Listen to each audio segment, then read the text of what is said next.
एक बार एक सेठ जी थे जिनके पास धन दौलत की कोई कमी नहीं थी। लेकिन समस्या ये थी कि उन्हें रात को नींद नहीं आती थी।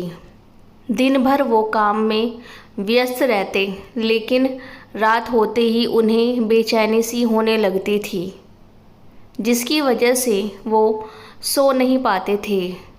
एक रात सेठ जी बहुत परेशान हो गए। उन्होंने कुछ पैसे निकाले और अपनी कार लेकर पास के ही एक मंदिर में चले गए।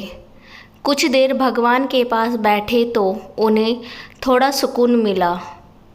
अब जैसे ही वहाँ से जाने लगे, तभी एक गरीब व्यक्ति भगवान के पास आकर प्रार्थना करने लगा। भगवान से प्रार्थना करते करते उसकी आंखों से आंसू निकलने लगे। सेठ जी ये सब देख रहे थे, तो उन्होंने उस व्यक्ति से पूछा, क्यों भाई, इतनी रात को मंदिर में आकर तुम रो क्यों रहे हो? ऐसा भी क्या हो गया तुम्हारे साथ? वो व्यक्ति बोला, मेरी बच्ची बहुत बीमार है और इस वक्त वो हॉस्पिटल में है। मेरे पास उसके इलाज के लिए पैसे नहीं हैं। अगर कल सुबह तक उसका इलाज नहीं हुआ तो वो बच नहीं पाएगी। अब भगवान के सिवा मेरे पास कोई और उम्मीद नहीं है। उसकी बातें सुनकर सेठ जी का मन दुखी हो गया।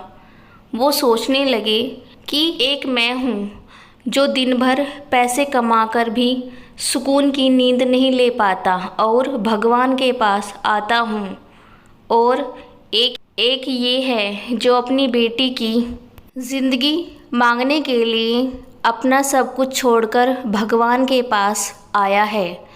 सेठ जी ने तुरंत अपनी जेब में हाथ डाला और जितने भी पैसे उसके पास थे उन्होंने उस व्यक्ति को दे दिए और उस व्यक्ति के चेहरे पे रौनक आ गई। सेठ जी ने अपना कार्ड निकाला और कहा कि अगर कुछ और भी ज़रूरत हो मुझे ज़रूर बताना। लेकिन उस व्यक्ति ने कार्ड वापस कर दिया और सेठ जी को बोला कि मुझे इस पते की ज़रूरत नहीं, क्योंकि मेरे पास उसका पता है। सेठ जी आश्चर्य में पड़ गए और बोले, तुम्हारे पास किसका पता है भाई? गरीब व्यक्ति बोला, उसी का जिसने इतनी रात को आपको यहाँ मेरी मदद के लिए भेजा। सेठ जी मन ही मन मुस्कुराने लगे।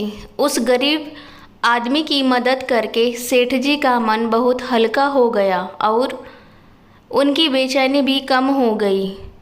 सेठ जी वहाँ से चले गए और चैन की नींद सो गए। इस कहानी से हमें यह सीख मिलती है कि जब हम पर कोई मुसीबत आती है तो हम सीधे भगवान की तरफ ही लगाते हैं। ऐसे लोगों को भगवान पर विश्वास नहीं होता और भगवान ऐसे लोगों की ही मदद नहीं करते। इसलिए अगर आपको विश्वास है तो सब कुछ है, अगर विश्वास नहीं है तो फिर कुछ भी नहीं है।